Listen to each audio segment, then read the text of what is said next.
A BBC investigation has unearthed some shocking details around popular food chain McDonald's, particularly its UK outlets. More than 100 current and ex-staff at the McDonald's have spoken about sexual assault, harassment, racism and bullying that they faced at the company's UK outlets.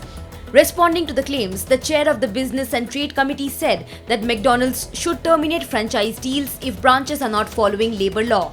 A BBC investigation has found that some workers as young as 17 claimed that they were groped and harassed and others felt forced to quit. Bangladesh has started to witness yet another round of disenchantment and resentment against the ruling Sheikh Hasina regime. Yesterday, tens of thousands of opposition activists defied the scorching sun to march in the capital Dhaka and other cities calling for Hasina's resignation. At least one opposition activist has died and hundreds of others have been injured in clashes across Bangladesh as tens of thousands demanded Prime Minister Hasina's removal ahead of elections expected in January.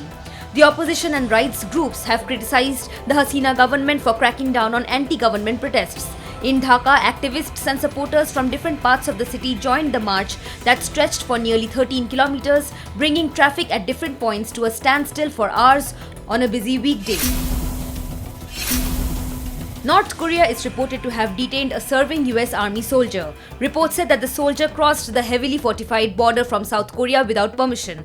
The man was identified by the US Pentagon as a 23-year-old private second class or PV2 named Travis King. Reports said that he was on an organized tour of the UN-run zone dividing the two countries. The crisis comes during a particularly tense time with North Korea.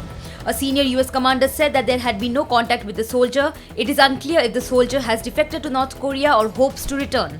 There has been no word yet from North Korea regarding the soldier's detention.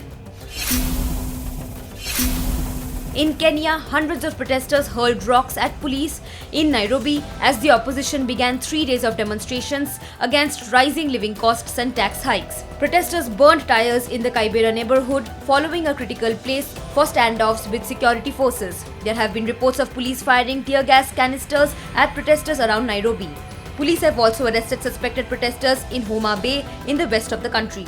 Schools and shops were closed in the capital and other cities as opposition leader Raila Odinga has vowed 3 straight days of protests against President William Ruto.